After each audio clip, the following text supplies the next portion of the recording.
एक छोटे से गांव में, जहां हरे भरे पेड़ों से घिरे झोपड़े थे, एक लकड़हारा रहता था जिसका नाम रामू था।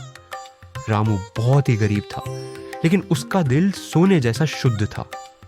हर सुबह सूरज निकलने से पहले ही वह अपनी पुरानी लेकिन तेज कुल्हाड़ी लेकर जंगल की ओर चल देता था।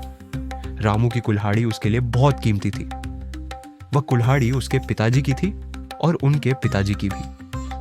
यह कुल्हाड़ी रामू के परिवार में कई पीढ़ियों से चली आ रही थी। भले ही वह पुरानी थी, लेकिन रामू उसकी हर रोज अच्छी तरह से देखभाल करता था। वह उसे साफ करता, उसमें तेल लगाता और उसकी धार तेज रखता था। गांव के बच्चे रामू को बहुत पसंद करते थे, क्योंकि जब वह जंगल से लौटता तो बच्चों के लिए लकड़ी के खिलौने और छोटी छोटी मूर्तियां बनाकर लाता था। रामू कहानियां सुनाने में भी माहिर था। शाम को जब वह अपने काम से लौटता तो बच्चे उसके आसपास इकट्ठे हो जाते और उससे जंगल की रोमांचक कहानियां सुनते। रामू काका, आज हमें कोई नई कहानी सुनाइए, बच्चे हमेशा उत्साह से कहते। और रामू मुस्कुराकर कहता, ठीक है मेरे प्यारे बच्चों, आज मैं तुम्हें एक ऐसी कहानी सुनाऊंगा जो मेरे साथ कल ही हुई। लेकिन उस दिन रामू की कहानी सुनाने की बारी अभी नहीं आई थी, क्योंकि उसे अभी जंगल जाना था और लकड़ियां काटनी थी। उस दिन सुबह का मौसम बहुत सुहावना था। आसमान नीला था और चिड़ियों का मधुर संगीत हर तरफ गूंज रहा था। रामू अपनी कुल्हाड़ी लेकर जंगल में गहराई तक चला गया। आज मुझे अच्छी मजबूत लकड़ियां मिलनी चाहिए, रामू ने अपने आप से कहा। कल गांव में त्योहार है और लोगों को अलाव के लिए अधिक लकड़ी की जरूरत होगी। रामू ने एक बड़े से पेड़ को देखा जो सूख चुका था। यह पेड़ बिल्कुल सही है, उसने सोचा। यह पहले से ही मर चुका है, इसलिए इसे काटने में कोई बुराई नहीं है। रामू ने अपनी कुल्हाड़ी उठाई और पेड़ पर वार करना शुरू किया। टक टक टक, कुल्हाड़ी की आवाज पूरे जंगल में गूंज रही थी। धीरे धीरे पेड़ का तना कटने लगा। सूरज अब आसमान के बीचों बीच आ गया था और रामू के माथे पर पसीने की बूंदें चमक रही थीं।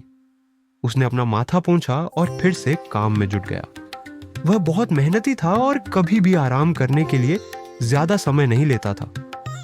दोपहर होते होते रामू ने काफी सारी लकड़ियां काट ली थी। अब बस एक और पेड़, उसने सोचा। उसके बाद मैं घर लौट जाऊंगा। अपना काम पूरा करने के बाद रामू थोड़ा आराम करने के लिए एक नदी के किनारे बैठ गया। नदी का पानी बहुत साफ और ठंडा था। रामू ने अपने हाथ मुंह धोए और थोड़ा पानी पिया। आह, कितना ताजा और मीठा पानी है, रामू ने कहा अपनी प्यास बुझाते हुए। फिर उसने सोचा कि वह अपनी कुल्हाड़ी को भी साफ कर ले। उसने अपनी कुल्हाड़ी को नदी के पानी में डुबोया और उसे धोने लगा। लेकिन अचानक उसके हाथ से कुल्हाड़ी फिसल गई और गहरे पानी में डूब गई। हाय राम, रामू चिल्लाया, मेरी कुल्हाड़ी, मेरी प्यारी कुल्हाड़ी। रामू घबरा गया। वह कुल्हाड़ी उसके परिवार की अनमोल निशानी थी और उसके अलावा वह कुल्हाड़ी उसकी रोजी रोटी का एकमात्र साधन थी।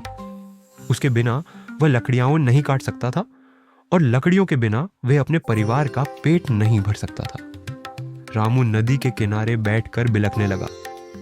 मैं अब क्या करूंगा? मेरी कुल्हाड़ी के बिना मैं अपने बच्चों का पेट कैसे भरूंगा?